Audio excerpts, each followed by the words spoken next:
हरि ओम तत्सत्। श्रीमते रामचंद्राय नमः। ओम परमहंसा स्वादित चरणकमल चिन्मकरंदाय भक्तजनमानस निवासाय श्रीरामचंद्राय नमः। वागीसा यस्य वदने लक्ष्मीर्यस्य च भक्षसि यस्यास्ते हृदये संवित् तं नृसिंहमहं भजे।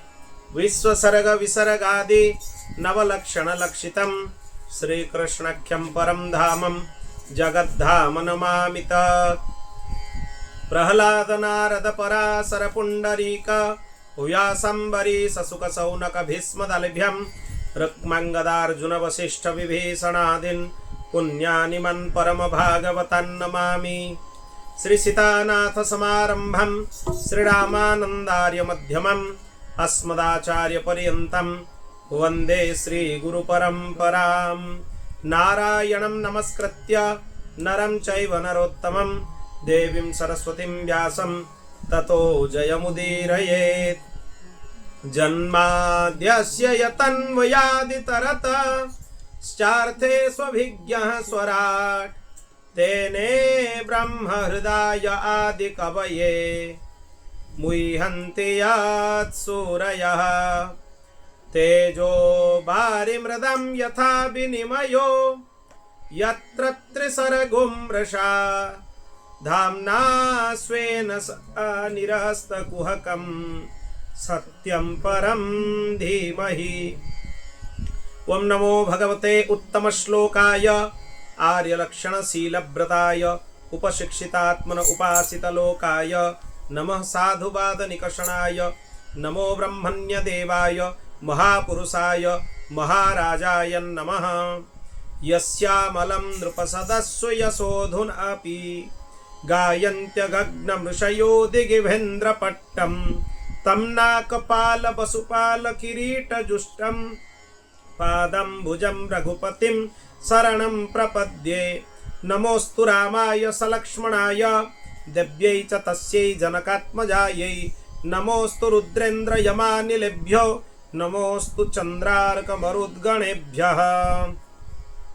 श्रीराम जय राम जय जय राम।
गोपीनाथ भगवान की, श्री लक्ष्मी नारायण भगवान की, श्री उमा महेश्वर भगवान की, श्री जानकीनाथ भगवान की, श्री नित्य साकेत बिहारी बिहारिणी जी भगवान की, श्री कनक भवन बिहारी बिहारिणी जी भगवान की, श्री सप्त निधिन की, पवन सुत हनुमान की, श्रीमद जगत गुरु श्री अग्रदेवाचार्य जी महाराज की, श्रीमद जगत गुरु मलुक देवाचार्य जी महाराज की, श्रीमद जगत गुरु आद्य रामानंदाचार्य भगवान की, श्री परम गुरुदेव भगवान की, श्री सद्गुरुदेव भगवान की, श्री श्रीमद्भागवत महापुराण की, श्री पुरुषोत्तम मास महामहोत्सव की,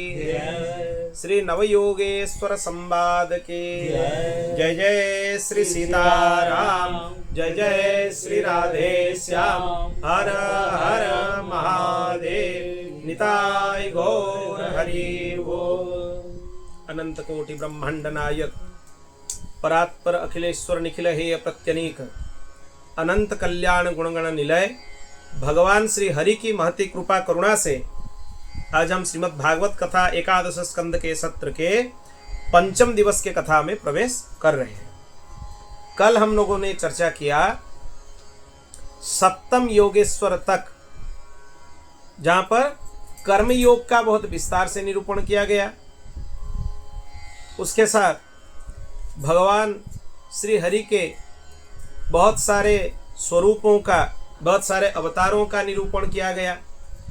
आज आगे जो दो योगेश्वर संवाद है उसके बारे में हम लोग चर्चा करेंगे। राजा निमि प्रश्न करते हैं, भगवंतम हरिम प्रायो न भजन्त्यात्मवित्तमः तेषाम शांत कामानम का निष्ठा विजितात्मनाम। बहुत अद्भुत प्रश्न है। आप लोग तो श्रेष्ठ ज्ञानी हैं, आत्मज्ञानी हैं, भगवान के परम भक्त हैं। आपका बात अलग है कि आपके लिए जो लौकिक वासना है, कामना है, उसका प्रवाह आपके लिए शांत हो गया। ये इसमें कोई बड़ी बात नहीं है। क्यों नहीं है? क्योंकि आप स्वयं योगेश्वर हैं। मन आपके नियंत्रण में है, इंद्रियां आपके नियंत्रण में हैं। पर हम लोग साधारण हैं। हम लोगों के लिए आपके जैसा स्थिति प्राप्त करना उतना सरल नहीं है। तो हम लोग क्या करें? यह हम लोगों के लिए ही प्रश्न है। कितना अद्भुत प्रश्न है। कृपा करके यह बतलाइए कि जिनकी कामनाएं शांत नहीं हुई है, जो लौकिक पारलौकिक भोगों की लालसा जिनकी मिटी नहीं। लालसा भी दो तरह के होते हैं, एक तो लौकिक है, दूसरा पारलौकिक है। लौकिक मतलब इसी लोक में अभी हमें धन चाहिए, संपत्ति चाहिए, अच्छा सम्मान चाहिए, समाज में प्रतिष्ठा चाहिए, जो हमारे मन के अनुकूल हो, सब कुछ चाहिए।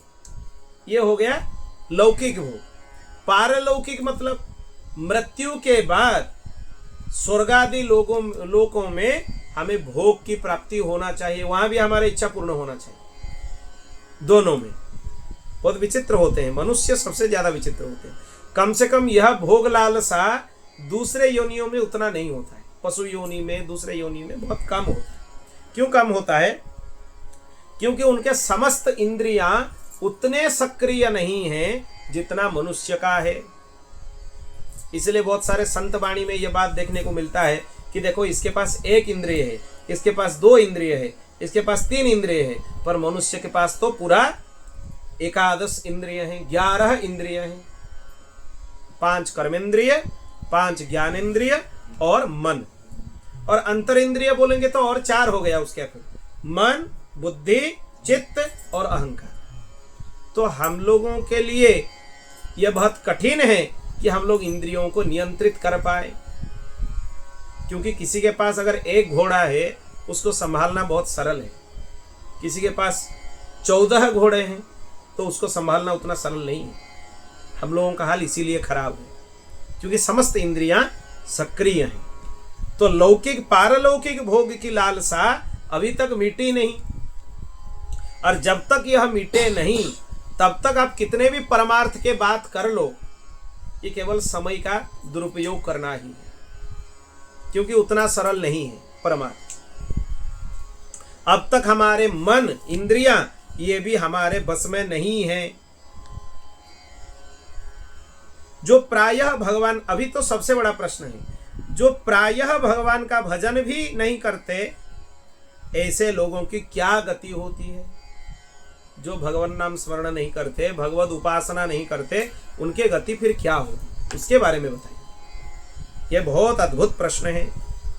अब 8वें योगेश्वर श्री चमस जी यहां से वर्णन प्रारंभ करते हैं। चमस उवाच मुख बाहुरुपादेभ्यः पुरुषस्याश्रमैः सह चत्वारो यज्ञिरे वर्णा गुणैर्विप्रादयः पृथक्। राजन, विराट पुरुष के मुख से सत्व प्रधान ब्राह्मण, भुजाओं से सत्व रज प्रधान क्षत्रिय, जंघों से रज तम प्रधान वैश्य और चरणों से तम प्रधान शूद्र की उत्पत्ति हुई। भगवान के श्री अंग से ही चारों वर्णों की उत्पत्ति हुई। ब्राह्मणस्य मुखमासिन बाहुराजन्यकृत उरु तदस्य यदवैश्य पदभ्यागुम शूद्रम अजायत। भगवान के मुख से ब्राह्मणों की उत्पत्ति हुई, विराट पुरुष की उत्पत्ति से, और बाहु से, भुजाओं से क्षत्रिय की उत्पत्ति हुई, और उरु देश से क्षत्रियों की उत्पत्ति हुई, और चरणों से शूद्रों की, उरु देश से वैश्यों की उत्पत्ति हुई, और चरणों से शूद्रों की उत्पत्ति हुई। इसमें यह बात सबसे प्रधान है कि मुख जहां से ब्राह्मण उत्पत्ति हुए वो सत्वगुण प्रधान है। क्षत्रिय जो भुजाओं से उत्पन्न हुए उनमें सत्वगुण भी है और रजोगुण भी है, 2 गुण है। और वैश्यों में रज और तम ये दोनों प्रधान है, और शूद्रों में तम गुण प्रधान है। गुणों की विभागीकरण इसी तरह से हुआ है। इसी में हम शायद परसों ही बात कर रहे थे गुणों के बारे में, या कल ही बात कर रहे थे। ये जो त्रिगुण है, सत्व रज और तम, ये तीनों में से कोई अच्छा नहीं है, कोई बुरा नहीं है, क्योंकि हमारे पास जितने इंद्रियां हैं इन्हीं तीनों गुणों से उत्पत्ति हुए हैं। सबका उत्पत्ति इसी से ही हुआ है। किसी किसी का उत्पत्ति सत्वगुण से हुआ है, किसी किसी का उत्पत्ति रजोगुण से हुआ है, और किसी किसी का उत्पत्ति तमोगुण से हुआ है। तो तीनों में से कोई खराब नहीं है। ये निंदा की भावना से बताया नहीं जा रहा है। भगवान के श्रीअंग से ही सब कुछ उत्पन्न हुआ है। मतलब अपने चारों तरफ जो कुछ दिख रहा है सब नारायण ही है। इसका चर्चा कल हम कर रहे थे। यहां तक जो जड़ पदार्थ है जिसमें जीवन का तत्व नहीं है वह भी नारायण है, भगवत स्वरूप है, और जिसमें जीवन है वह भी नारायण है। तो यहां उपेक्षा की बात ही नहीं है। हम लोग किसी भी चीज को अच्छे से शास्त्रीय तरीके से समझते नहीं है, इसीलिए संशय होता है कि शास्त्रों में विभागीकरण किया गया है। विभागीकरण कहाँ नहीं है, किस विषय में विभागीकरण नहीं है। अगर विभागीकरण नहीं होगा तो विषय की पढ़ाई ही नहीं हो पाएगी। इसी को ही क्लासिफिकेशन बोलते हैं हम पढ़ाई में। सभी चीज में क्लासिफिकेशन है। वेद के बारे में चर्चा करोगे 4 वेद आ जाएंगे, ऋग्वेद, यजुर्वेद, सामवेद और अथर्ववेद। सभी चीज में विभागीकरण है।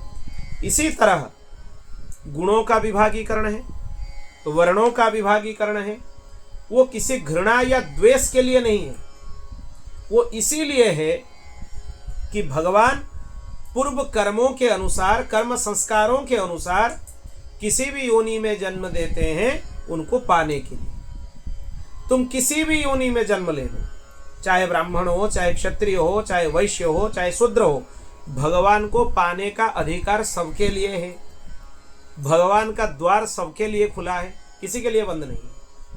पर जो अपने शास्त्र वर्णाश्रम विहित कर्म है उसका पालन करते हुए ही भगवान मिल जाएंगे। काम अलग अलग है, रास्ता अलग अलग है, पर भगवान तो मिलेंगे।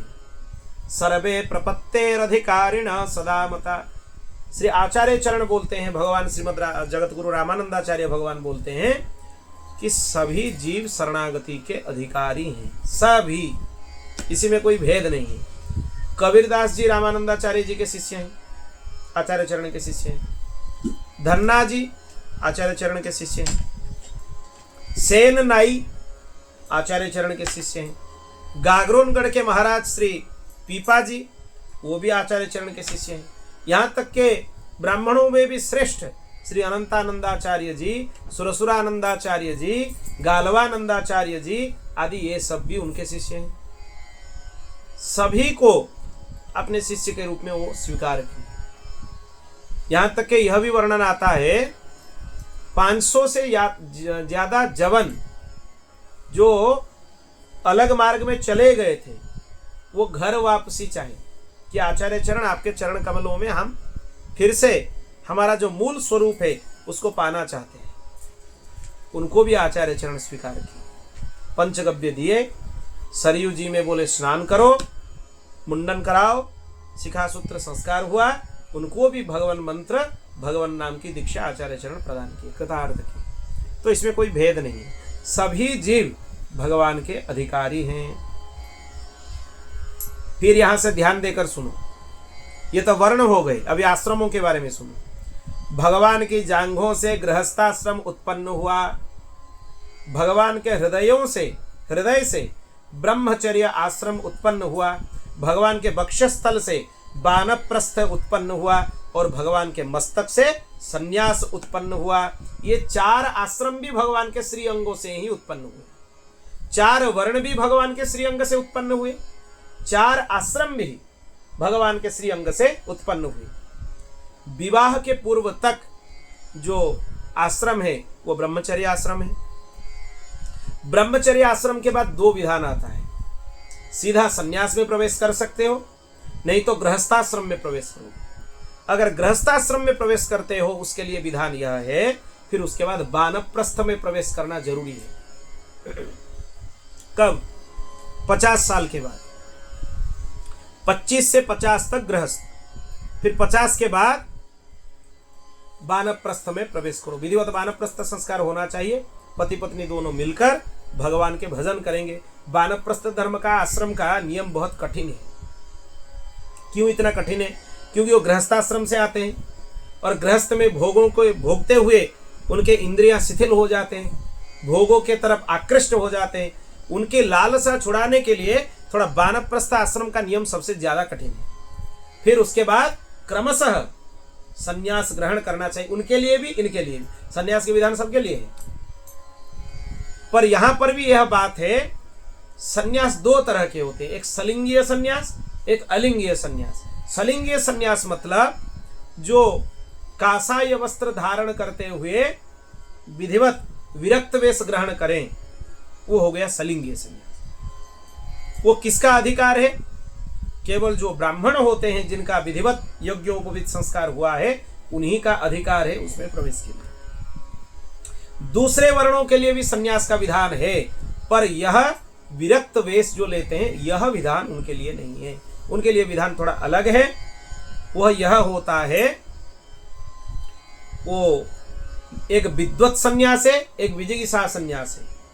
वो विद्वत संन्यास होता है उनके लिए, मतलब अंदर से चाहे पहनाव कुछ भी हो, चाहे वस्त्र कुछ भी हो, चाहे स्वरूप कुछ भी हो, मन में से वैराग्य भाव ले लो कि अभी हमें मन से संसार का त्याग करना ही है, वो भी सन्यासी। पर दोनों का विधान अलग है।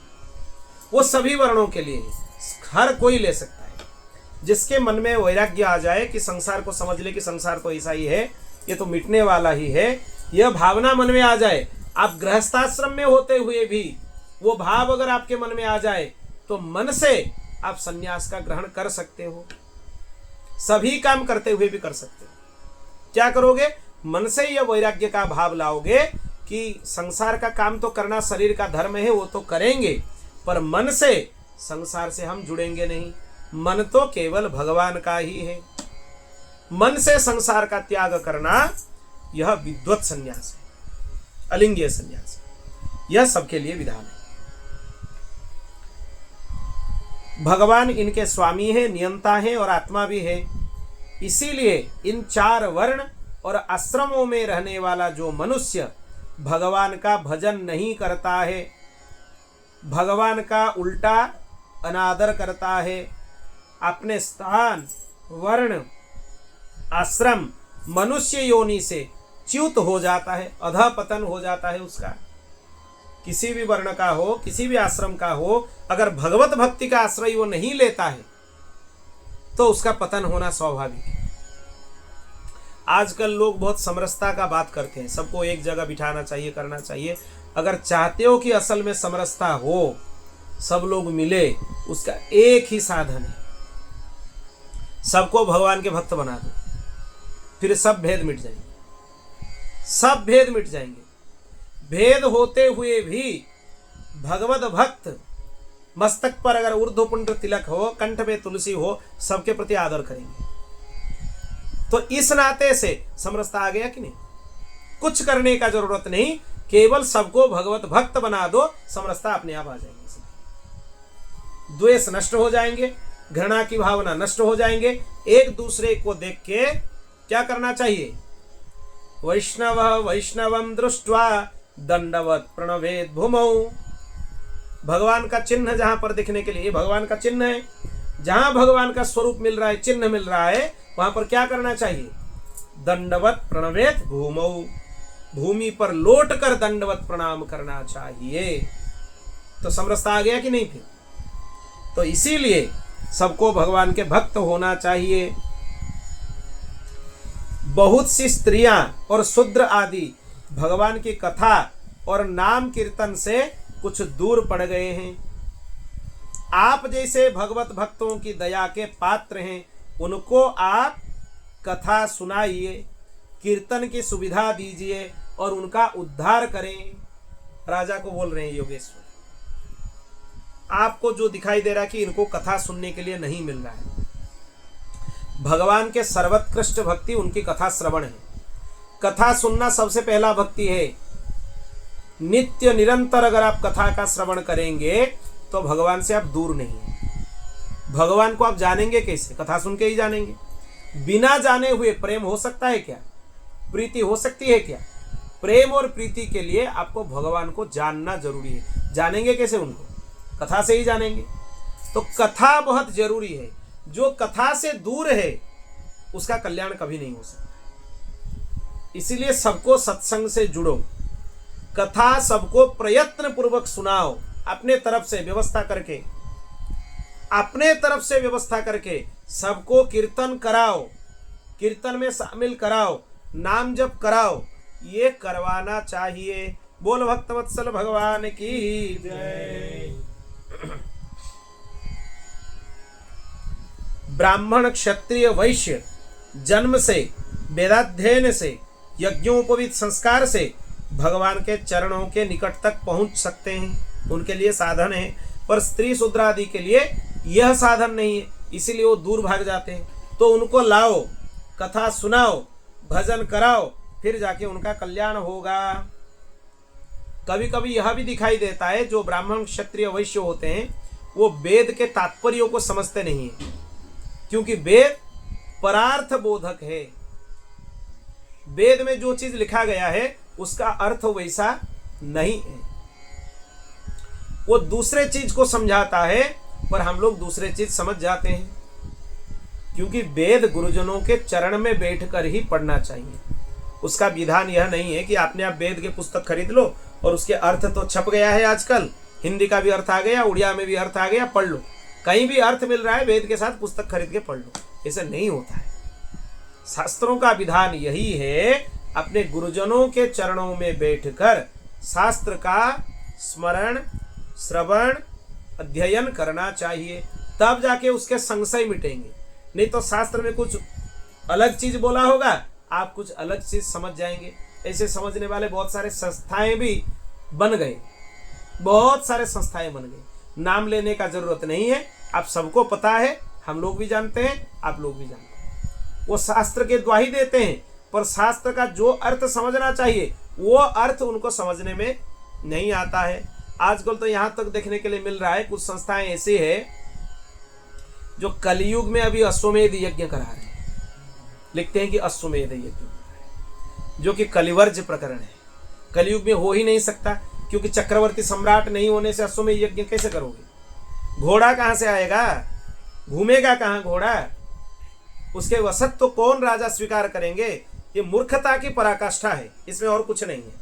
ना तो वो लोग शास्त्र को अच्छे से पढ़ते हैं, ना शास्त्र को देखते हैं, ऊट पटांग अर्थ लगाकर अर्थ का अनर्थ करते हैं। यही चल रहा है सब जगह। इसीलिए जो ब्राह्मण क्षत्रिय वैश्य हैं उनके पतन के संभावना भी हैं। क्यों है? क्योंकि वो शास्त्र के अर्थ को अच्छे से अगर समझेंगे नहीं। शास्त्र भगवान नारायण के यशोगान करते हैं। आप चाहे वेद पढ़ लो, चाहे भगवत गीता पढ़ लो, चाहे भागवत जी पढ़ लो, चाहे रामायण जी पढ़ लो, कुछ भी पढ़ लो, सब जगहों शास्त्रों में यही मिलेगा कि सबके सार यही है, भगवान के शरणागति को स्वीकार कर लो। सबके सार यही है। आप भगवत गीता में देखिए अंत में क्या आया? सर्वधर्मान परित्यज्य मामेकम शरणम व्रज। आरंभ से अंत तक शरणागति से भरा हुआ है भगवत गीता। भागवत जी में तो है ही, हर स्कंध में आपको शरणागति का चरित्र मिल जाएंगे। रामायण जी में भी है, सकृदेव प्रपन्नायो तवास्मीति च याचते अभयम सर्वभूतेभ्यो ददाम्येतद्व्रतम मम। भगवान के शरण में आ जाओ, भगवान के पास जाकर अपने वाणी से ही बोल दो, हे प्रभु, हे दीनानाथ, हे भगवान, मैं आपके शरण में आया हूं, आप मुझे स्वीकार कर लीजिए। बस इतना ही करना है। यही सभी शास्त्रों का सार है, पर लोग इसी को समझ नहीं पाते, इसलिए दर बदर इधर उधर भटकते रहते हैं, हर जगह भटकते रहते हैं। भटकाव तब तक रहेगा जब तक आपको यह समझ में ना आए कि सबके सार यही है। भगवान नाम का आश्रय ले लो, भगवान के शरण में आ जाओ, तब तक आपको दूसरे यज्ञ, दूसरे तप सब कुछ दिखेंगे जो कि शास्त्र के वर्जनीय कृत्य हैं, शास्त्र में मना किया गया है उनको, वो भी आपको करने के लिए मन में आ जाएगा भाव कि चलो इसको कर लो। यह गलत है। मूर्ख होने पर भी अपने आप को लोग पंडित मान बैठते हैं, महामूर्ख होते हैं, और उसके साथ धूर्तता भी जुड़ जाता है। क्या धूर्तता है? एक जड़ बुद्धि आ जाता है उनमें कि हमारे पुस्तक, हम जो बोलते हैं वही सर्वोपरि है, इसके ऊपर कुछ नहीं है।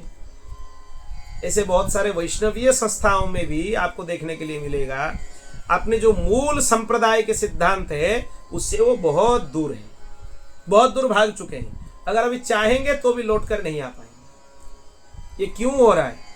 क्योंकि अपने मत को सर्वोपरि मानना यही सबसे बड़ा गलती है। जो शास्त्र का मत है, जो पूर्वाचार्यों का मत है, जो गुरुजनों का मत है, वही सर्वोपरि है। आपका मत सर्वोपरि नहीं है। वो इधर उधर के बात करने लग जाते हैं। रजोगुण की अधिकता होने से वो विचित्र विचित्र संकल्प भी कर डालते हैं, यह कर देंगे, वो कर देंगे, बड़े बड़े बात भी कर लेते हैं वो लोग। और कामनाओं की तो कोई सीमा है ही नहीं। उनका क्रोध भी ऐसा होता है कि सांप के जैसा, जैसे कि अभी दंशन कर लेंगे।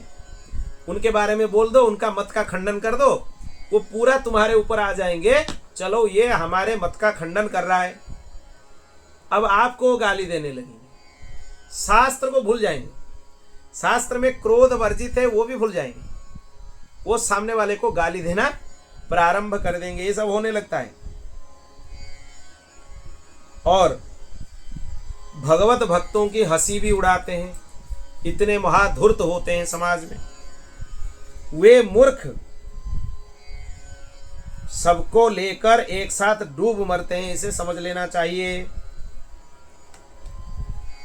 विधि का उल्लंघन करते हैं। यज्ञ अगर करते भी हैं तो विधिवत यज्ञ नहीं करते हैं, जैसे करना चाहिए वैसे यज्ञ की अनुष्ठान नहीं करते हैं। उनका सुख दैहिक सुख तक सीमित है, उससे आगे वो नहीं बढ़ पाए। संस्थाओं के नाम से, संस्थाओं के पीछे यही ज्यादातर जगह चल रहा है। वो भी लिखा हुआ है भागवत जी में।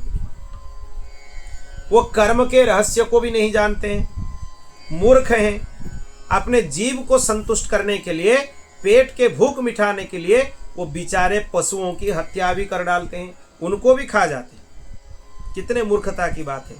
अपने भूख मिटाने के लिए दूसरे जीवों को अपने अंदर समेट लेना, ये बहुत बड़ा अपराध है। अभी तो हमारा उधर स्मशान भूमि ही बना हुआ है, उससे आगे और कुछ नहीं। स्मशान में क्या होता है? शरीरों का अंतिम संस्कार होता है। हमारे जठराग्नि में भी अग्नि है, हम उसमें डालते हैं। क्या हो रहा है उसमें? अंतिम संस्कार ही तो हो रहा है। तो अपने आप को पूछ लो कि ये मनुष्य शरीर है कि स्मशान है, तब उत्तर अपने आप मिल जाएंगे और किसी को पूछने का जरूरत नहीं। और यह भी है, जिस किसी भी पशु का हम आहार करते हैं, उसके शरीर में जितने रोए होते हैं उतना बार उसी शरीर में, उसी पशु के शरीर में हमें आना होगा और वही पशु के द्वारा हम दंडित होंगे। ये समझना, ये महाभारत जी में लिखा हुआ है ये सिद्धांत। ये बहुत अद्भुत चीज है, इसको समझना बहुत जरूरी है। इसको लोग समझते नहीं, इसलिए इधर उधर का बात कर लेते हैं। लोग बोलते हैं यह चाहिए वो चाहिए, शरीर में कमी हो जाएगी। क्या कमी हो जाएंगी? कमी होने के लिए बहुत सारे आयुर्वेदीय चीज हैं, औषधियां हैं, जड़ी बूटी हैं, उनका आश्रय लो। लोग क्या जीते नहीं है? हमारे गुरुजनों में देखा गया है 150 साल तक, 125 साल तक सभी आचार्य जीवित हुए हैं। हमारे परम गुरुदेव जी को ही देख लीजिए, पहाड़ी बाबा जी महाराज 125 से भी ज्यादा उम्र तक वो यहाँ पर थे धरती में, जो कि 2003 में भगवत धाम गए। दीर्घजीवी महात्मा थे, वो तो कुछ लेते ही नहीं थे। दिन भर में एक छटाक साग और रात में एक पाव दूध, और कुछ नहीं लेते थे। वो इंग्रेज शासन के समय से ही अन्न का परित्याग कर दिए थे, फिर भी इतने दीर्घजीवी महात्मा हैं। नासिक में अभी एक महात्मा है, दत्त धाम में एक महापुरुष हैं, वो केवल नारियल पानी पीकर ही अभी लगभग कितने साल, 30 साल से भी ज्यादा हो गया, वो नारियल पानी के आश्रय में है। हफ्ते में एक बार भोजन लेते, बोलते नहीं है, जीवन भर बोलते नहीं है, मौन है, किसी का स्पर्श भी करते नहीं है। 1 क्विंटल वजन जो दत्त भगवान का विग्रह, श्री विग्रह है दत्तात्रेय भगवान का, वो अकेले उठाकर लेकर रख दिए स्थापना के समय। क्या बल है देखो उनमें, क्या ओज है देखो उनमें, क्या तेज है उनके शरीर में देखो। ये हमारी मूर्खता है कि इसी से ही जीवन का निर्वाह होता है। और बाकी कुछ मूर्ख डॉक्टर लोग भी होते हैं जो समझा देते हैं कि इसी से ही होता है और कुछ नहीं होता है। उससे आगे ना उनको पता है, उनके खुद के गति उनको पता नहीं है, वो दूसरे के गति क्या बताएंगे। यह सबसे विचित्र है। धन, वैभव, कुलीनता, विद्या, दान, सौंदर्य, बल, कर्म आदि के घमंड से अंधे होकर भगवत प्रेमी संतों के भी अपमान करते हैं और ईश्वर का भी अपमान कर लेते हैं, क्योंकि हमारे पास पैसा है। आजकल सब कुछ अर्थ ही है, अर्थ है तो हम कुछ भी कर लेंगे। ये लोग क्या होते हैं बाबा जी, लोग साधु संत क्या होते हैं? ये तो पैसा है, किसी को भी बुला देंगे, कथा कर लेंगे। ऐसे थोड़ी होता है। ये तुम्हारी मूर्खता है, जड़ बुद्धि है। महापुरुष आते हैं तो तुम्हारे ऊपर कृपा करने के लिए आते हैं, तुम्हारे धन को देखकर कोई नहीं आते। किसी को धन का जरूरत नहीं है। ऐसे भी समय आता है कभी कभी जबकि धन काम में आता ही नहीं है। अंत काल में जब प्राण आकंठ हो जाएगा, अभी प्राण निकलने वाला है, काम में आएगा तुम्हारा अर्थ। लाद कर ले जाओगे छाती के ऊपर, क्या करोगे उसका? ले जाओगे, उसी से खरीद लोगे आगे का मार्ग, कुछ नहीं जाएगा। यह समझ में नहीं आता है। वो घमंड करते रहते हैं, इतना है उतना है। जो सोने की अंगूठी भी आपके हाथ में होगी, उसको भी कायदा करके घर के लोग निकाल लेंगे अंतिम संस्कार से पहले। वहां तक भी आपके हाथ में छोड़ेंगे नहीं। इनके हाथ में सोने की कितने अंगूठी हैं, कितने चेन पहने हैं, कितने अलंकार है, अगर निकलता नहीं है उसको काट के कैसे भी करके निचोड़ के वो निकाल लेंगे कैसे भी करके। वहां तक भी अलंकार आभूषण आपके शरीर में वो लोग नहीं छोड़ते। कभी कभी तो यहाँ भी दरिद्र होते हैं लोग, अच्छे वस्त्र भी पहना हो तो उसको भी उतार कर दूसरा वस्त्र पहना देते। इतने जड़ बुद्धि आ गया लोगों को। तो धन का क्या महत्व है? संसार में महत्व है, पर जितना श्री जी देंगी उतना ही अच्छा है। उतने में सब निर्वाह हो जाएंगे। उनको समर्पित कर देने के बाद उसके बारे में सोचने का कोई जरूरत ही नहीं है। इसीलिए मलुकदास जी महाराज, उनके काल में 4 बादशाहों का काल उनके समय में हुआ। वो 4 बादशाहों को देखें, वो भी दीर्घजीवी महात्मा थे। शाहजहां को भी देखें, अकबर को भी देखे हैं, और किसको देखें उस समय, और 4 कौन थे? औरंगजेब को भी देखें, और भी कोई किसी को देखें। 4 उस समय के 4 सुल्तानों को देखें। जब मलुकदास जी के पास वो आए, वो बोले कि देखो मेरे फकीरी के सामने तुम्हारा जो गद्दी है, राज गद्दी है, बादशाही है, वो धूल के बराबर है। औरंगजेब को, औरंगजेब आया था उनको दर्शन करने के लिए, वो बोले मेरे फकीरी के सामने तुम्हारा बादशाही कैसा है? धूल के बराबर है। वो निकाल कर दिखा भी दी मलुकदास जी। वो जो कीमती चादर उसके पास था, जिसमें हीरे मोती जड़े हुए थे, वो कुएं में गिर गया था वो चादर। मलुकदास जी 100 से ज्यादा चादर, और भी ज्यादा चादर, सैकड़ों चादर निकाल कर रख दी। देखो कितना चाहिए, कहां से चाहिए, कौन सा तुम्हारा है, देख कर ले जाओ। वो नतमस्तक हो गया। वो अपना टोपी निकाल कर रख दिया महाराज जी के चरणों। तो महापुरुषों के सामने संसार की वैभव धूल के बराबर है, और कुछ नहीं है उनके सामने। क्या वैभव दिखाते हैं उनके सामने? जो त्रिलोक के स्वामिनी हैं, उनके आराध्य त्रिलोक के स्वामिनी हैं, उनके सामने तुम ये संसार की वैभव क्या दिखाते हो? इसका क्या मतलब है? क्या कर सकता है? तो इसीलिए इसमें मतवाला होते हुए भगवान की या भगवत भक्तों की अपमान नहीं करना चाहिए। अगर कर रहे हो तो सुधर जाओ, कहीं के नहीं रहोगे, कहीं के नहीं रहोगे। और वेद में जो चीज बताया गया है उसमें भी स्वाभाविक प्रवृत्ति लोगों की नहीं होती है, इसीलिए भी लोगों का पतन होता है। मैथुन, मांस, मद्य, इसी में स्वाभाविक प्रवृत्ति सबके हो जाते हैं, इसीलिए पतन होता है। इसी स्थिति में विवाह, यज्ञ और बाकी सब कुछ उत्सृंखल प्रवृत्ति में ही कर लेते हैं। सब में देखिए, अब विवाह में जाइए, ये सब कुछ मिल जाएंगे आपको जो लिखा गया है। कोई बड़ा कार्यक्रम में जाइए, आपको वहां के पानी भी स्पर्श योग्य नहीं है, ऐसा हालत हुआ है। किसी भी कार्यक्रम में आप जाइए, वहां के जल भी आपके स्पर्श का लायक नहीं है। क्यों? क्योंकि इसी चीजों से वो भरा हुआ है। यही हर जगह दिखेंगे। उनको धन का दुरुपयोग करने में ही वो लगे होते हैं, उनको और कुछ दिखाई नहीं देता है। धन का एकमात्र फल है धर्म। धन हम अर्जन करते हैं, उसका एक ही फल होना चाहिए, क्या? धर्म। अधर्म में उसका उपयोग नहीं होना चाहिए, क्योंकि धन क्या है? स्वयं भगवती महालक्ष्मी है। अगर महालक्ष्मी को नारायण के चरण में अर्पित करोगे तभी जाकर वो स्थिर होगी। नहीं तो लक्ष्मी है, चंचला है, कहीं भी चली जाएगी। दूसरे जगह लगा लो, लगा कर देख लो, कहीं भी चली जाएगी। आज तुम्हारे पास है, कभी दूसरे किसी के पास होंगे। ऐसे भी हम सुने हैं, कुछ कुछ लोगों के प्रेस मीट से ही कुछ कुछ लोगों के रात में नींद उड़ जाती है। बहुत सारे पैसा उसमें इन्वेस्ट करते रहते हैं, बहुत कुछ चलता है आजकल, शेयर मार्केट वगैरह सब कुछ। हम तो उसमें कुछ अपना दिमाग लगाते नहीं है और आगे लगाना भी नहीं चाहते। जितना उससे दूर रहें उतना ही अच्छा है, इतना क्रिटिकलनेस में फंसना ही नहीं। पर आजकल लोगों का यही चलता है, फोन निकाल कर देखते रहते हैं, कहाँ ऊपर हुआ कहाँ नीचे हुआ, वो ग्राफ देखते रहते हैं, उसी में उनका जीवन अटका हुआ है।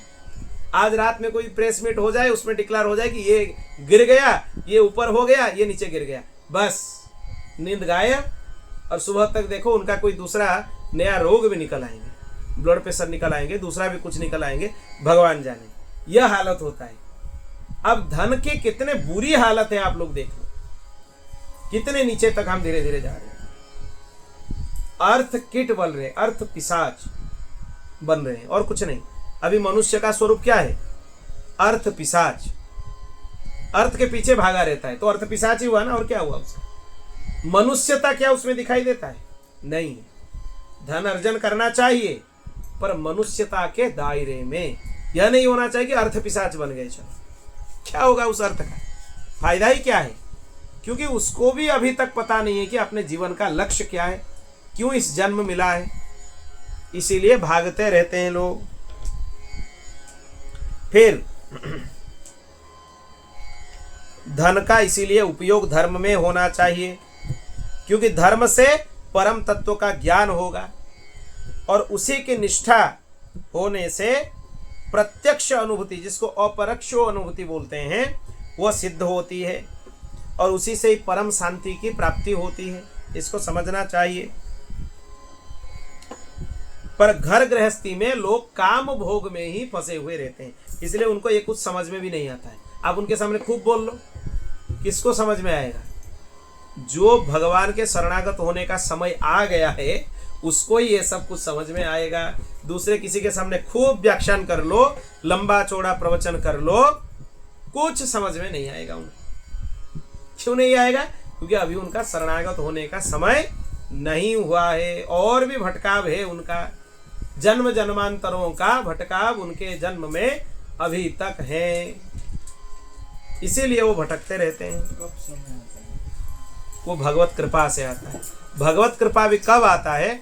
जब महापुरुषों की दृष्टि किसी जीव के ऊपर गिरता है, हाय हाय कितना दुर्भाग्यवान है, अब तक ये भगवत प्राप्ति नहीं कर पाया, उतने में ही कल्याण हो जाते हैं उनके दृष्टि गिरने से जीवन में। हाँ, जब तक उनकी कृपा ना हो तब तक भगवान नहीं मिल सकते। भगवान स्वतंत्र कृपा तो सबके ऊपर करते रहते हैं, उस वो पक्षपात नहीं करते, सबके ऊपर कृपा है भगवान का। और वो कृपा को दिखाने वाले एक संत ही होते हैं, एक महापुरुष ही होते हैं। जब तक उनके शरण में हम लोग ना आए, उनके चरण कमलों में अपना समर्पण ना करें, तब तक यह भगवत मार्ग बहुत दुर्लभ है।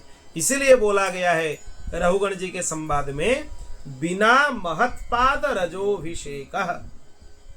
यह मार्ग स्वतंत्र नहीं है कि आपने आप ग्रंथ पढ़ लो और चलो, उनके लिए मार्ग नहीं है। संत महापुरुषों की कृपा से ही हम इस मार्ग में चलने के लायक बनते हैं। वो लायक बनाते हैं, इस कसौटी पर लाते हैं बार बार लाकर कि ये जीव भगवान को प्राप्त कर ले। यहाँ तक कि उसके लिए सरल युक्तियां बताते हैं, इतने सरल युक्तियों का विवेचन करते हैं कि उसमें वो जीव को भगवान कितने सरलता से प्राप्त हो जाए। यह महापुरुषों की कृपा है। परंतु यह खेद का बात है कि वो लोग धन का उपयोग घर गृहस्थी में स्वार्थ में काम भोग में करते हैं, फिर बाद में मृत्यु के शिकार हो जाते हैं। चाहते हुए भी अपने जीवन भर के कमाई लगा लो, मृत्यु को टाल नहीं सकते हो, एक सेकेंड भी टाल नहीं सकते। उससे ज्यादा तो भूल जाओ। तुम बोलोगे हम जीवन भर जो कमाए हैं, करोड़ों में, अरबों में, खरबों में, सब दे देते हैं, हमें 1 मिनट समय ज्यादा दे दो, मृत्यु से मिलेगा क्या? नहीं मिलेगा। जितना सांस लिखा हुआ है उतना ही है, जब खत्म हुआ बस। इसीलिए हमें अभी तक अपने सांसों की कीमत पता नहीं। आजकल तो परमहंस प्रज्ञानानंद जी महाराज एक बात बोलते हैं, हम सुनते हैं, लोग सांस लेना भी नहीं जानते, बस हाँफते रहते हैं। हम लोग क्या कर रहे हैं अभी? सांस ले रहे हैं क्या? ये सांस लेना नहीं है। सांस लेना तब होता है जब इसका गति इतना मंथर हो जाए कि 1 मिनट में लगभग 7-8 बार ही सांस चले, इतना धीमी हो जाए, तब जाके आप लोग बोल सकते हो कि अभी हमारे सांस चल रहे हैं। अभी तो हम लोग हाँफ रहे हैं, सांस कहाँ ले रहे हैं? कितना हो रहा है 1 मिनट में? बहुत ज्यादा हो जाता है। एक दिन में 21,600 बार सांस प्रश्वास चलते हैं। हमारा तो हम तो समझते हैं कि उससे बहुत ज्यादा हो जाता है लोगों को, क्योंकि इतने जल्दी जल्दी चलता है सांस लोगों के आज। उससे क्या होता है कि उनके आयु क्षीण हो रहा है। कैसे? आपके भाग्य में जितना सांस लिखा हुआ है उतना ही है, आप जल्दी जल्दी ले लें तो उसमें क्या हो रहा है? आपका आयु क्षीण हो रहा है। यह भी लोगों को समझ में नहीं आता है। प्राणायाम के द्वारा प्राण वायु को नियंत्रित किया जाता है। जैसे कि इतने धीमी गति से चले कि 1 मिनट में लगभग 7 बार 8, ज्यादा से ज्यादा, उससे ज्यादा नहीं। वो शांत होने से, धीर होने से सांस के जो प्राण वायु है वो भी शांत हो जाए। यह समझना बहुत जरूरी है। सांस की कीमत तो हम लोग समझते ही नहीं। ये प्राण वायु ही भगवान है, इसी में ही भगवान बसे हैं, ये समझना बहुत जरूरी है। और कहीं कहीं यज्ञ में ये जो सब विहित चीज नहीं है उसका भी उपयोग लोग कर लेते हैं, जिसमें पशु आदि के बलि भी दे देते हैं, मदिरा आदि का भी प्रयोग कर लेते हैं, जो कि सर्वथा निषिद्ध है, सर्वथा निषिद्ध है। हम एक बात बोलते हैं, बहुत ध्यान देकर सुन लो। कुछ मार्ग ऐसे होते हैं जिसमें कि ये सब बात लिखी होती है, ये सब अशुद्ध वस्तुओं का प्रयोग होता है उसमें। पर वो क्यों होता है? उसमें अपने कामनाओं की पूर्ति के लिए लोग इसका उपयोग करते हैं। हमें ये काम चाहिए तो किसी भी स्वरूप से, देवी स्वरूप आदि होते हैं, उनको ये चीज अर्पित करके अपना काम पूरा कर लेते हैं। पर होता क्या है? वो सब नरक के भागी होते हैं, सबको नरक मिलेगा। क्यों? अगर वो और एक द्वाही भी लोग दे देते हैं, हम तो इसका उपयोग करते हैं पर हम इससे ऊपर उठ चुके हैं। अगर ऊपर उठ चुके हो तो ये सब चीज का आवश्यकता ही क्या है? प्रेम से पुकार लो, मां आ जाएगी।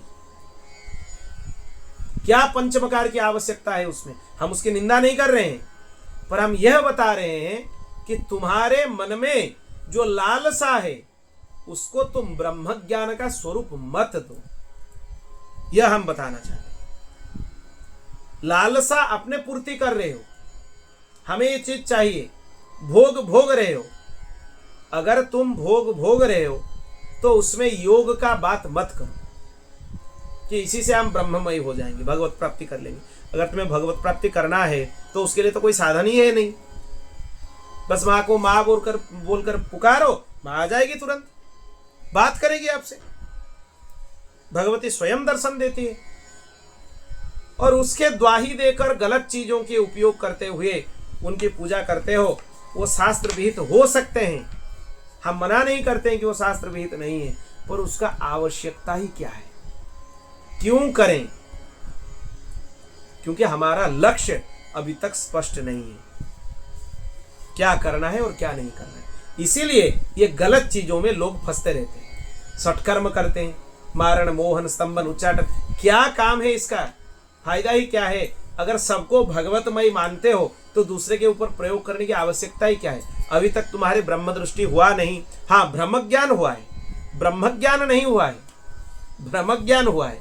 इसीलिए दूसरों के ऊपर प्रयोग करने के लिए लोग बहुत चेष्टित रहते हैं। ये मूर्खता, जड़ता की पराकाष्ठा है।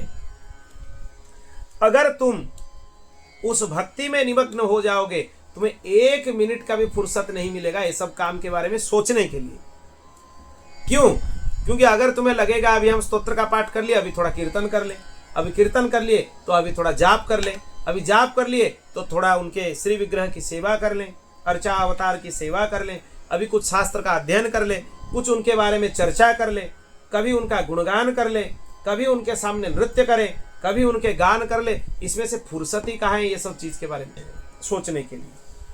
तो इसीलिए कर रहे हो, ठीक है, अपने कामना पूर्ति के लिए, और उसको ब्रह्म ज्ञान का स्वरूप मत दो। बोलना यह है। अब देखो, जो विशुद्ध धर्म को नहीं जानते हैं, घमंडी हैं, वास्तवों में वो दुष्ट हैं, परंतु अपने आप को श्रेष्ठ समझते हैं। यही सबसे बड़ा गलती है। वो धोखे में पड़े हुए हैं, पशुओं की हिंसा करते हैं और मारकर उनको खा जाते हैं। यह शरीर मृतक शरीर है, ये तो मरा हुआ ही है। क्यों?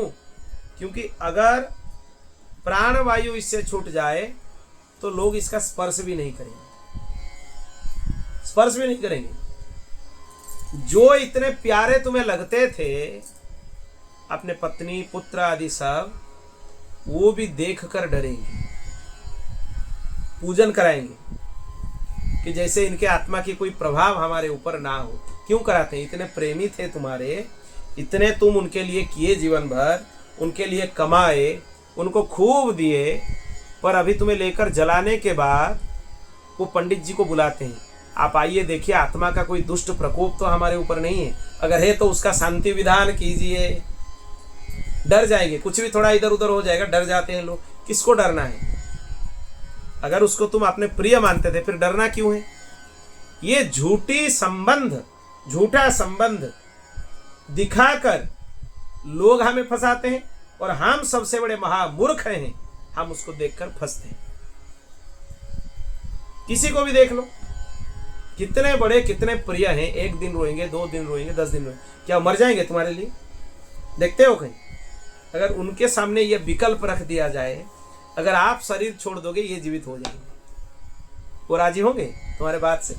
कर लो, फिर पता चल जाएगा। कभी मृत्यु का अभिनय एक तो आता है ना, एक उपक्रम आता है, संत लोग सुनाते हैं। किसी भक्त ने कोई महापुरुष के पास जाकर बोला कि संसार अनित्य है, हमें समझना है।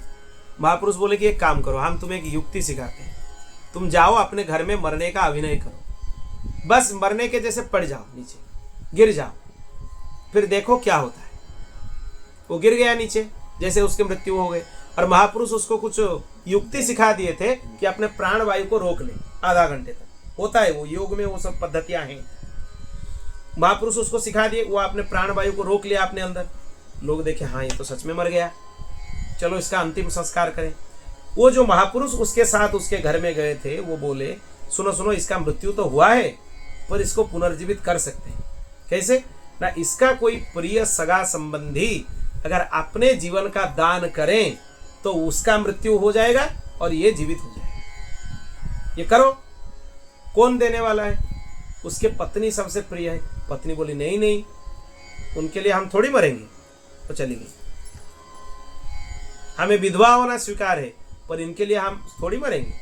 पुत्रों को पूछ लिया, सब मना कर दिए। आश्चर्य की बात यहां तक है उसके पिता माता भी मना कर दिए। वो वृद्ध हो चुके थे जबकि उनको पहले मरना चाहिए था। वो जीवित थे, वो भी मना कर दिए। नहीं नहीं, हम क्यों मरेंगे उसके लिए, रो लेंगे उसके लिए, अभिनय कर लेंगे पर मरेंगे नहीं उसके लिए। तब वो उठा, जो मरने का अभिनय कर रहा था उठकर बैठा और महापुरुष को बोला चलो अब आपके साथ ही चलेंगे, आप जहां ले जाएंगे वहीं चलेंगे और हमें यहाँ जो समझना था हम अच्छे से समझ गए, जिनके लिए हम जीवन भर किए। अब अजामिल जी के चरित्र में भी देखो, जब अजामिल जी का चरित्र आया तब नारद जी बोले कि जाओ पूछो।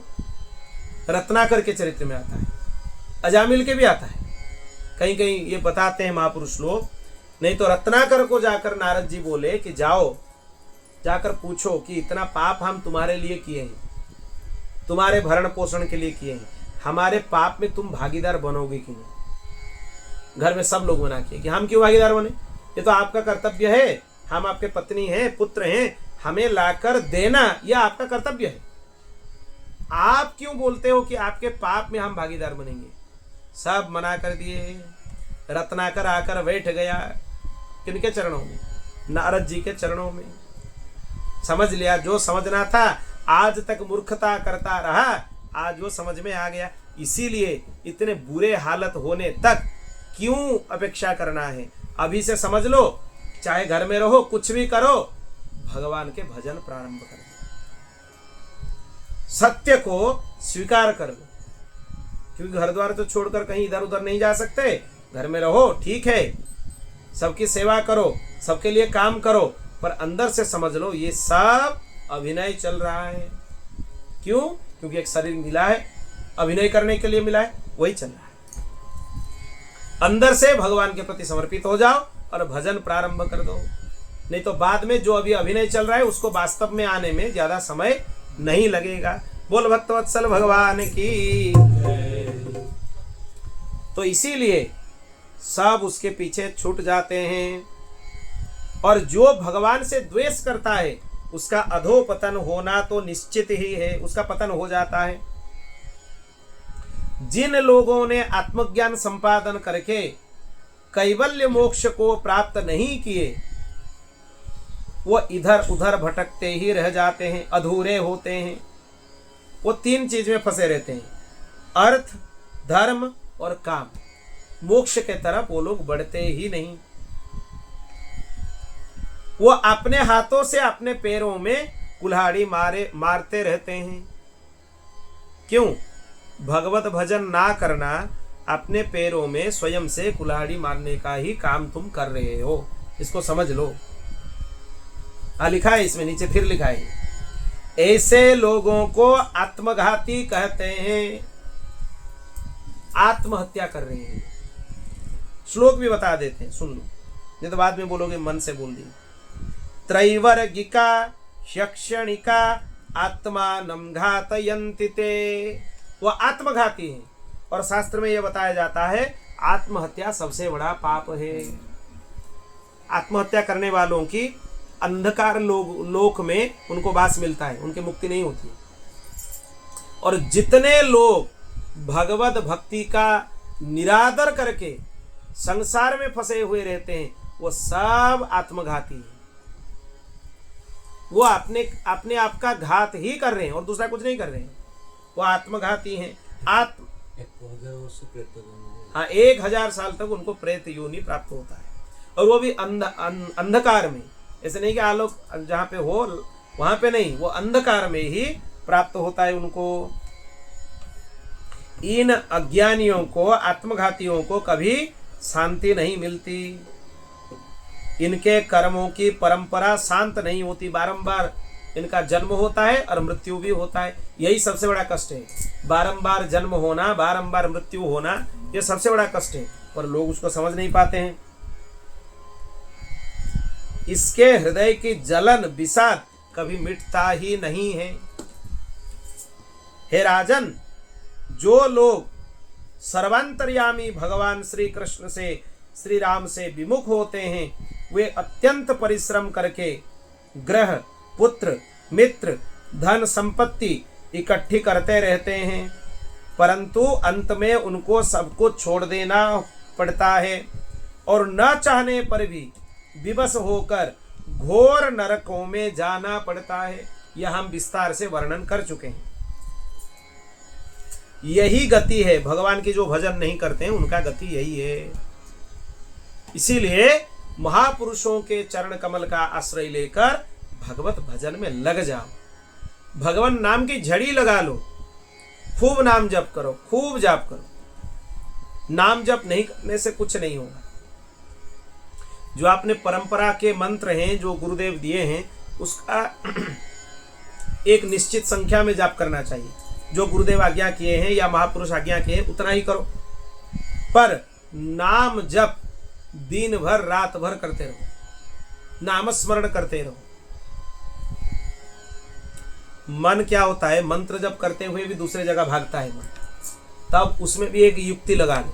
मंत्र जप तो चल रहा है, मंत्र का स्मरण चल रहा है, उसी के साथ दोबारा दूसरे जगह मन में नाम स्मरण भी एक साथ करो, तो भागेगा नहीं। वो एक साथ 2 भी हो सकते हैं। मंत्र जब भी चल रहा है और जहां मन भाग रहा था उसको लाकर नाम में लगा दो, तो भागेगा नहीं। नाम जप सबसे बड़ा सामर्थ्य है, उसी में लग जाओ। राजा निमि ने फिर पूछा, आप लोग कृपा करके यह बतलाइए कि भगवान किस समय, किस रंग का और कौन से आकार को स्वीकार करते हैं?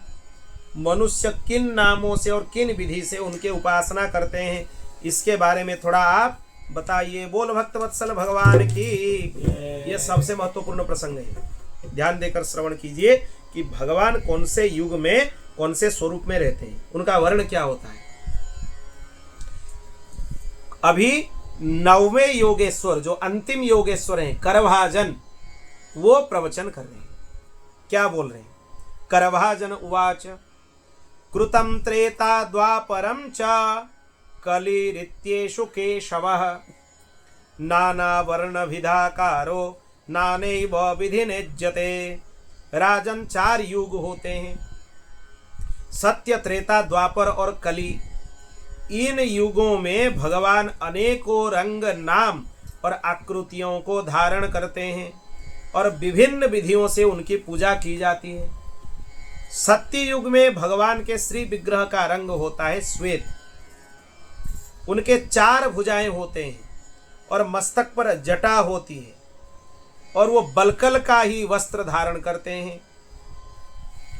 काले मृग का चर्म, यज्ञोपवीत, रुद्राक्ष की माला, दंड कमंडलु धारण करते हैं। ये तपस्वी स्वरूप है भगवान का। किसमें? सत्य युग में।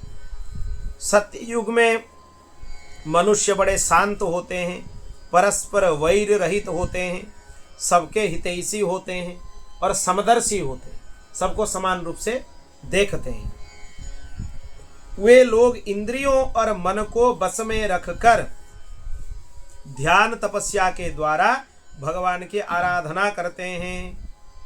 वे लोग हंस, सुपर्ण, वैकुंठ, धर्म, योगेश्वर, अमल, ईश्वर, पुरुष, अव्यक्त, परमात्मा आदि नाम से भगवान के गुण, लीला आदि का गान करते हैं। यह भगवान का नाम है।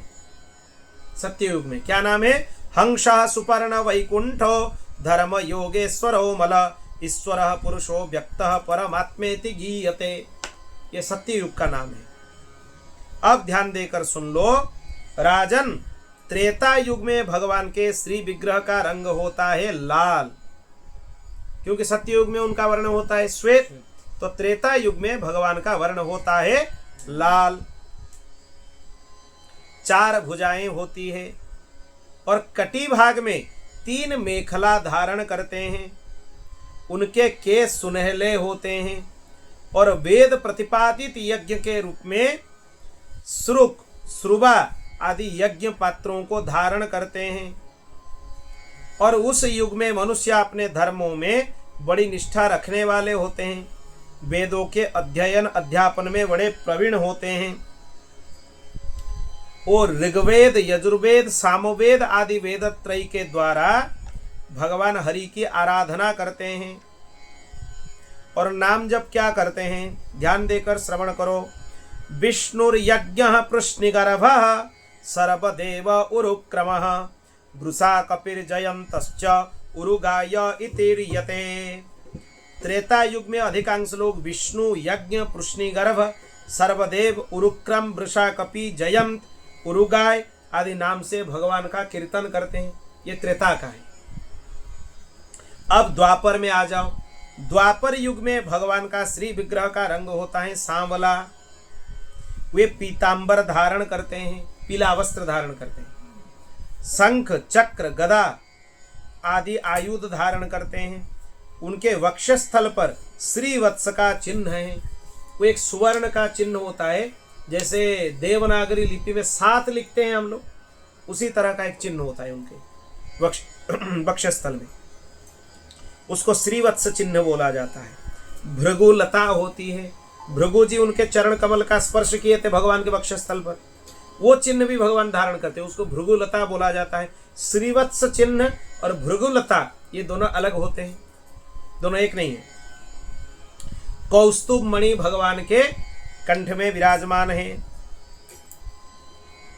और उस समय मनुष्य छत्र, चंवर आदि से भगवान के वैदिक और तांत्रिक विधि से आराधना करते हैं, मतलब आगम निगम दोनों तरीके से उनकी उपासना करते हैं।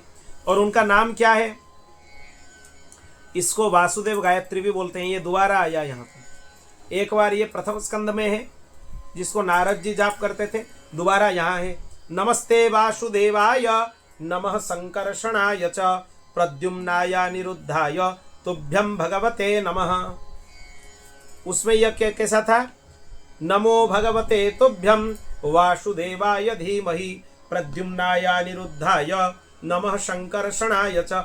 और कहीं भी है, मुझे याद आ रहा है, दूसरे कहीं भी पढ़ाऊं इसको। नमो भगवते तुभ्यं वासुदेवाय धीमहि प्रद्युम्नाय अनिरुद्धाय सत्वतं पतये नमः। यह भी लिखा है, ये एक जैसा ही है। इसमें भगवान वासुदेव का, भगवान संकर्षण का, संकर्षण मतलब शेषनाग, भगवान के पुत्र प्रद्युम्न जी का, जो कि कामदेव के अवतार हैं, और अनिरुद्ध जी का स्मरण किया जाता है। इनको व्यूहावतार बोला जाता है भगवान के। ये 4 व्यूह होते हैं। ऋषि, नारायण, महात्मा, नर, विश्वेश्वर, विश्वरूप, सर्वभूतात्मा आदि नाम से भगवान का भजन करते हैं। द्वापर युग में इसी विधान से भगवान की पूजा करते हैं। कलयुग में तंत्र के विधि विधान से ही भगवान की पूजा करना चाहिए। अब इसका वर्णन सुनो। तंत्र मतलब कल या परसों बता रहे थे कि तंत्र का मतलब उल्टा समझना नहीं चाहिए। आजकल लोग समझ लेते हैं तंत्र मतलब ब्लैक मैजिक। नहीं है। तंत्र भगवान के पूजा के एक विधान है। जो नित्य आप घर में पूजा करते हैं वह भी तंत्र है, वो भी तंत्र है। तंत्र का मतलब एक विशेष प्रक्रिया जिसमें भगवान की पूजा आराधना किया जाता है। ये जो निकृष्ट काम लोग करते हैं, मारण, मोहन, स्तंभन, उच्चाटन, ये तंत्र में बहुत निकृष्ट चीज है। ये तंत्र में असल में ये विशुद्ध तंत्र नहीं है। तंत्र मतलब भगवान की उपासना। किस विधि से? नारद पांचरात्र आदि आगम के विधि से या वैखानस आदि आगम के विधि से। भगवान के सभी मंत्र भी तंत्रोक्त हैं। अष्टादशाक्षर गोपाल मंत्र हो, षडाक्षर राम मंत्र राज हो, नरसिंह मंत्र हो, सब में बीजाक्षर है। बीज है मतलब वो तंत्रोक्त मंत्र है। इसीलिए अभी बोला जाता है, देखो कलयुग में भगवान का श्री विग्रह होता है कृष्ण वर्ण, काले रंग का। जगन्नाथ जी का वर्ण कैसा है? काले रंग है। जैसे नीलम मणि से उज्ज्वल कांति निकलती है, उनके श्रीअंग से भी उज्ज्वल कांति निकलते हैं। वे हृदय आदि अंग, कौस्तुभ आदि उपांग, सुदर्शन आदि अस्त्र, सुनंद आदि पार्षदों से संयुक्त रहते हैं। कलयुग में बुद्धि संपन्न मनुष्य बहुत सारे यज्ञ के द्वारा उनकी आराधना करते हैं। भगवान के नाम, गुण, लीला, इसी की कीर्तन की प्रधानता रहती है कलयुग में। कलयुग में और कुछ नहीं करना है। भगवान नाम संकीर्तन करो, भगवान की कथा सुनो, उनके लीला का गायन करो, यही भगवान की उपासना है कलयुग में। यह समझना चाहिए। और वो भगवान के स्तुति भी करते हैं। ये 2 स्तुति आप लोग कंठस्थ कर लो। कलयुग की स्तुति है, भागवत जी में दिया गया है। नित्य भगवान को इसी स्तुति से प्रार्थना करना चाहिए। ध्येयं सदा परिभव ज्ञवविष्टदोहं तीर्थास्पदं शिव विरिञ्चिनुतं शरण्यं भृत्यार्तिहं प्रणतपाल भवाब्धिपोतं वन्दे महापुरुषते चरणारविन्दं त्यक्त्वा सुदुस्त्यजसुरे सितराज्यलक्ष्मीं धर्मिष्ठ आर्यवचसा यदगारदरण्यं माया मृगोदयितये क्षितमन्वधावत् वन्दे महापुरुषते चरणारविन्दम। ये 2 स्तुतियों को कंठस्थ कर लो। ये कलयुग की स्तुति है। नित्य भगवान को इसी प्रार्थना से प्रार्थना करो। क्या बोला जाता है? देखो इसका भाव क्या है। प्रभो, आप शरणागत रक्षक हैं। आपके चरणारविंद सदा सर्वदा ध्यान करने योग्य है। माया मोह के कारण हम ये संसार के वस्तुओं को ही प्राप्त करने के लिए आपकी आराधना करते हैं। आप तीर्थों के स्वरूप हैं। शिव, ब्रह्मा आदि बड़े बड़े देवता आपको प्रणाम करते हैं। हम आपके शरण में हैं। हमें आप स्वीकार कर लीजिए। और संसार सागर से पार होने के लिए आप जहाज के तुल्य हैं। मतलब आपका आश्रय अगर ले लेंगे तो संसार से पार हो जाएंगे, यह बता रहे हैं। आपके चरण कमल की महिमा कौन कह सकता है। रामावतार में अपने पिता दशरथ जी के वचनों से देवताओं के लिए जो वांछनीय है अयोध्या, उसको त्याग करके चले गए। आपके चरण कमल वन में घूमते रहे। सचमुच आप धर्मनिष्ठा की सीमा हैं। भगवान राम के जैसे धर्म का पालन कोई कर सकता है क्या? वो धर्म पालन में सीमा है, उनसे आगे कोई नहीं जा सकता। और महापुरुष अपनी प्रेयसी सीता जी के चाहने पर भी जानबूझकर आपके चरण कमल माया मृग के पीछे दौड़ते रहे, यह आपकी प्रेम की सीमा है। या यहां पर यह स्पष्ट किया जा रहा है कि आप मृग के पीछे भागे, इसका मतलब यह नहीं है कि आपको पता नहीं था कि वो माया मृग है, पर श्री जी के लिए आपके मन में बहुत प्रीति है, प्रेम की निष्ठा इतना है, आप स्वयं भगवान हैं, आपको यह पता था कि ये माया मृग है, फिर भी उसके पीछे आप भागते रहे। ये प्रेम की पराकाष्ठा है। और राज्य का त्याग कर दिए, वो धर्म पालन की, धर्म निष्ठा की पराकाष्ठा है। ये राम जी की स्तुति है, कितना अच्छा है। देखिए, प्रभो मैं आपके चरणारविंद का भजन करता हूं। इसी प्रकार से भगवान की आराधना करना चाहिए। धर्म अर्थ काम मोक्ष सब कुछ प्राप्त हो जाएंगे। कलयुग में केवल संकीर्तन से ही सारे स्वार्थ परमार्थ सब बन जाते हैं। खाली संकीर्तन करो भगवान के। इसलिए कलयुग सबको प्रिय है। देहाभिमानी जीव संसार चक्र में भटकते रहते हैं।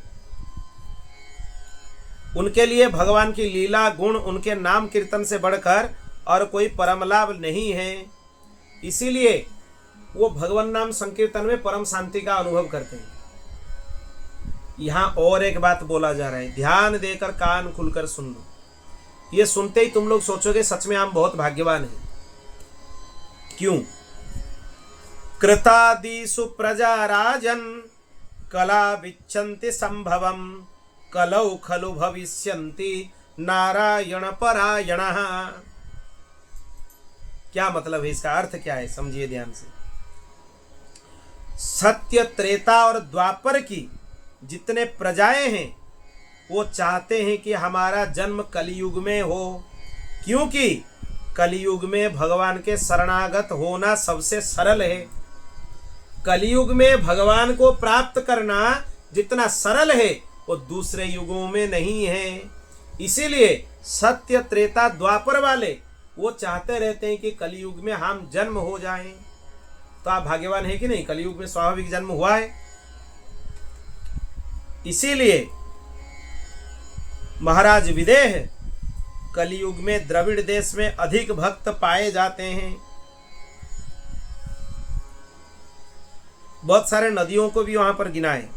दक्षिण भारत में कावेरी, महानदी, प्रतीची आदि नदी, ताम्रपर्णी, कृतमला, पयस्वनी, इनके जल पीते ही मनुष्य का अंतकरण शुद्ध हो जाता है, वो वासुदेव के भक्त हो जाते हैं। राजन, जो मनुष्य यह करना बाकी है, यह करना आवश्यक है, इस बुद्धि से रहता है, वो फंस जाता है। कभी अपने मन में निश्चय मत करें कि हमें आगे यह करना है, यह करना है। संसार लोगों के लिए गोल फिक्सिंग होता है, वो संसार के मनुष्यों के लिए। भगवत मार्ग में यह बंधन कारक है। अगर आप सोच लिए कि हमें यह प्राप्त करना है, वो प्राप्त आप नहीं कर पाए, आपकी मृत्यु हो गया, उसी वासना के लिए आपके पुनर्जन्म होगा। क्योंकि आपके मन में वासना था कि यह प्राप्त हो जाए, पर आपको मिला नहीं। तो इसीलिए कभी भी कुछ भी जो काम करना है करो, पर चाह मुक्त हो जाओ। कुछ चाहो नहीं, चाहोगे तो फंसोगे, बंध जाओगे, फिर जन्म मृत्यु के चक्र में फंसोगे। और जो ये सब भूल कर भगवान के शरणागत हो जाता है, ध्यान देकर सुनो, वो देवता, ऋषि, पितरों, प्राणी, कुटुंब, अतिथि सबके ऋण से उऋण हो जाता है, ऋण मुक्त हो जाता है। आपके ऊपर पितृ ऋण है, ऋषि ऋण है, वो सब ऋण से आप कब मुक्त होंगे? जब आप भगवत शरणागत हो जाएंगे, नहीं तो ऋण आपके ऊपर रहेगा। स्वपाद मूलम भजतः प्रियस्य त्यक्तन्य भावस्य हरिः परेशः विकर्म यच्चोत्पतितं कथंचित् धुनोति सर्वं हृदि सन्निविष्टः। जो प्रेमी भक्त अपने प्रियतम भगवान के चरण कमलों के अनन्य भाव से सभी वृत्तियों को छोड़कर भजन करते हैं, वो भगवान के इतने प्रिय हो जाते हैं, उनके हृदय शुद्ध हो जाता है, वो भगवान को प्राप्त करने के लिए योग्य बन जाते हैं। यहीं पर नवयोगेश्वर संवाद पूरा हुआ। अब नारद जी वसुदेव जी को बोल रहे हैं, क्योंकि ये नवयोगेश्वर संवाद कौन किसको सुना रहा है? नारद जी सुना रहे हैं। किनको सुना रहे हैं? वसुदेव जी को। अब नारद जी बोलते हैं, हे वसुदेव जी, मिथिला नरेश राजा निमि नो योगेश्वर से इस प्रकार भागवत धर्म का वर्णन सुनकर आनंदित हुए।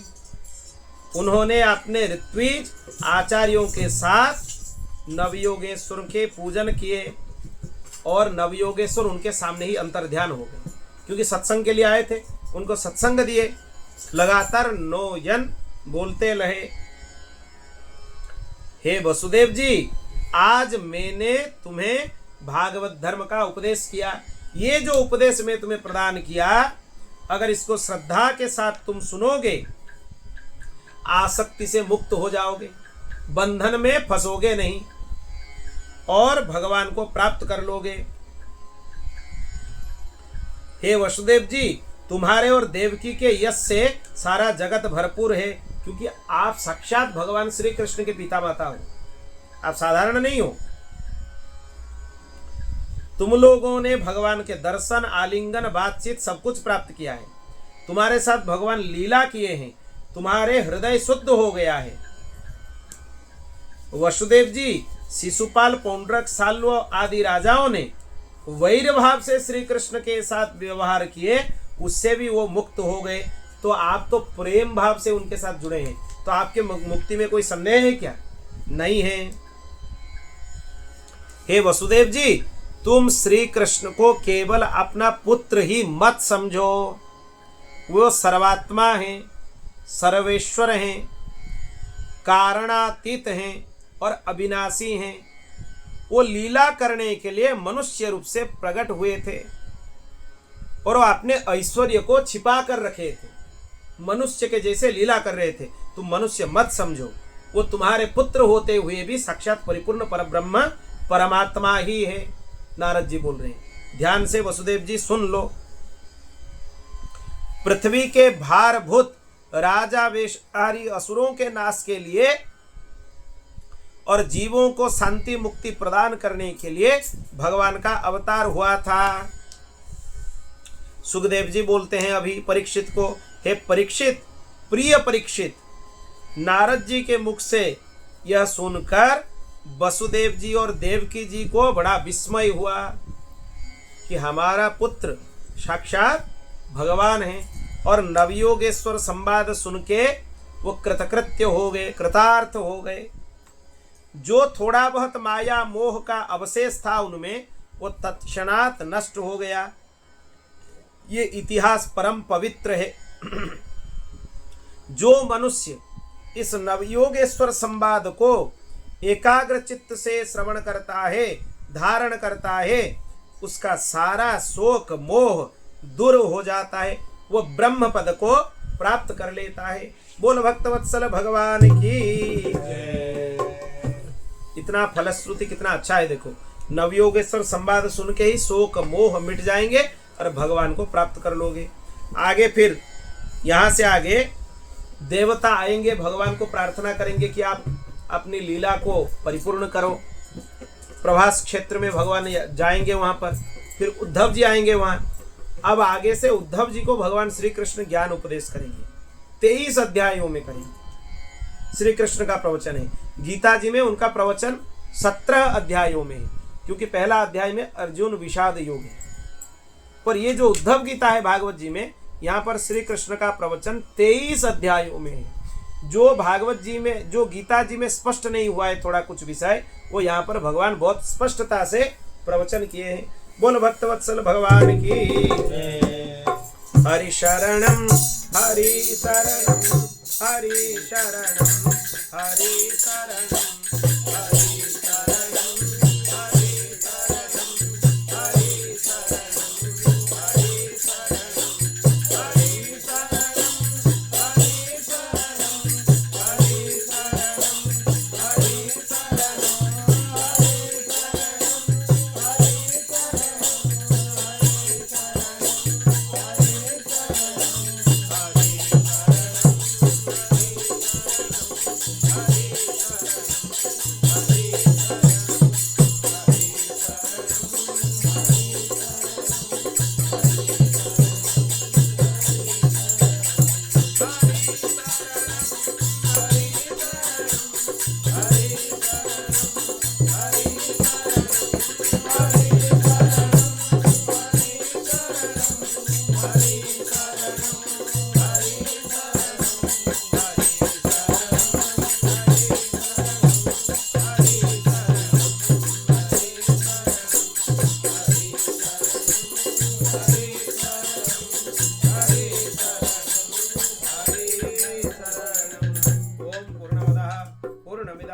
पूर्णात् पूर्णमुदच्यते पूर्णस्य पूर्णमादाय पूर्णमेवावशिष्यते। हरि ओम शांति शांति शांति।